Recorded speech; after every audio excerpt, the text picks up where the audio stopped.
Good morning, students. We are going to discuss the experimental live demo today, the cycle 1 of Digital Communication Lab. I am Sudha, the course coordinator of Digital Communication, batch 17, and the code is 17TEL78. I am going to explain the cycle 1 experiment. The first experiment is TDM, time division multiplexing and demultiplexing. Okay, so I am showing you both the diagrams. Already instructions have been given to you. The TDM, which we are using a CD4051 IC for which is a 8:1 mux and demux. We are using this IC for conducting the time division multiplexing. So the aim of your experiment here is performing the time division multiplexing of two band limited signals. So we are taking two band limited signals here. First I'll show you here where the signals are connected. So the two band limited signals are taken. One is a sine wave and the other is a square wave connected at pin number 13 and 14, which are the two inputs of the mux, and the control signal is given at pin number 11, which is a carrier. As per Nyquist rate, we have taken the signal to be greater than or equal to twice the message signal or band limited signal which we are taking. Okay, so here we are adjusting this frequency to get the proper multiplexing. So this is two signals, band limited signal 500 hertz and 6 volts peak to peak. I am giving two signals. So this is the generator which we are applying these two band limited signals. One is the sine wave, the other is a square wave, which is adjusted to 500 hertz. Okay, and this upper generator where we are giving the Nyquist rate. As per Nyquist rate, the control signal is given from this generator. So here this is the pin diagram of the circuit. We have taken two similar ICs, CD4051. So I will show you first the connection of CD4051 as a multiplexer. Okay. So here this is a 16 pin IC.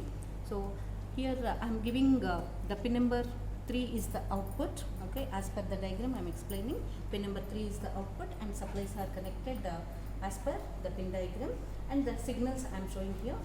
6 is taken as an inhibit.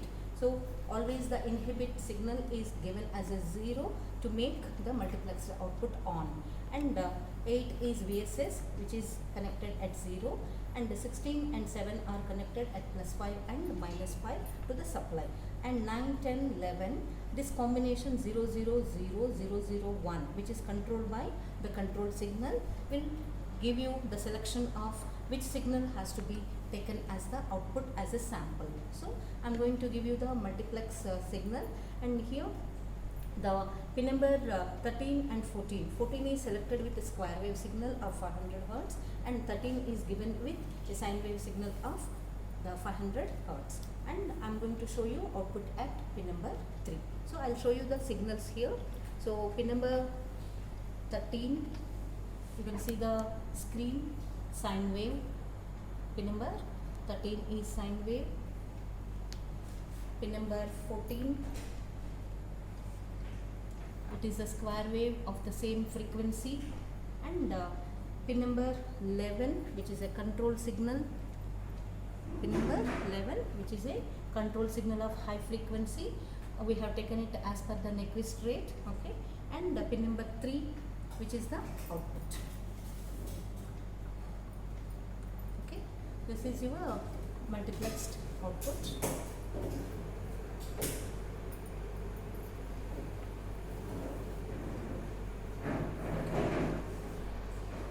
So this signal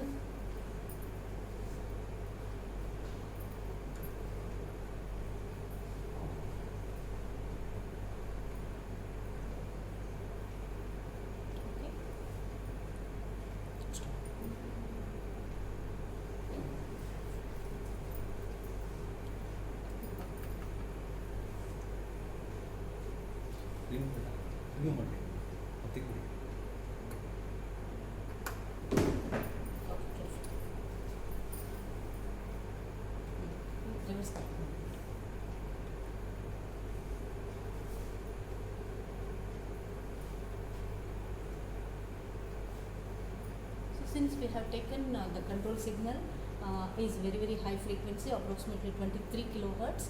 So it takes the samples which is a fraction of time. You can see the samples of the signal which is a Mach signal. So as we adjust the frequency of the control signal, you can see the variation in time division multiplexing.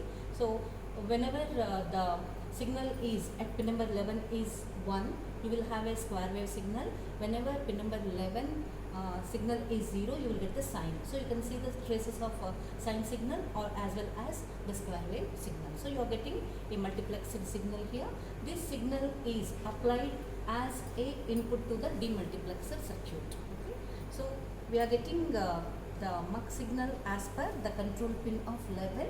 So alternately you are getting the sine wave and the square wave samples, which is a multiplexed signal you are getting, and this is connected to the DMUX circuit, okay, which is again a CD4051 with the same supply, and grounding 6 and 8 by default. 9 and 10 is also at ground.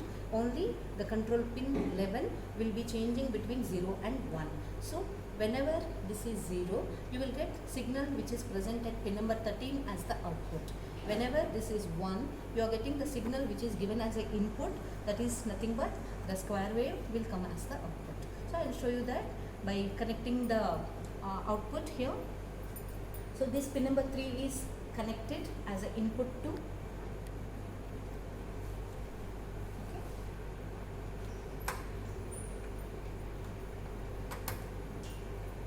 So you can check the pin number 13 and 14.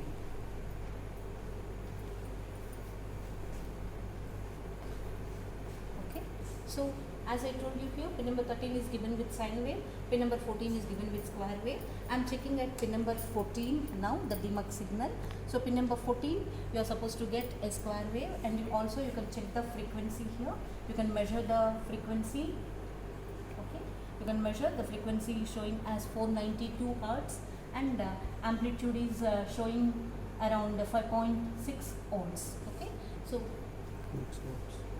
volts. Yeah, 5.6 volts. Okay, so this is the recovered signal which is given as an input at pin number 14. The same signal you are getting at pin number 14, the recovered signal, that is DMUX signal you are getting. And you can also check the signal which is given at pin number 13, which is a sine wave of 500 hertz. I am showing at pin number 13. This is the sine wave which we have given at pin number 13, so which is a DMUX output. So in case you get any noise, you can connect a low pass filter here, so that will remove the noise existing at the DMUX output. Okay, this is about the time division multiplexing and demultiplexing of two band limited signal in the generation and detection using the CD4051 8:1 Mux and DMUX IC.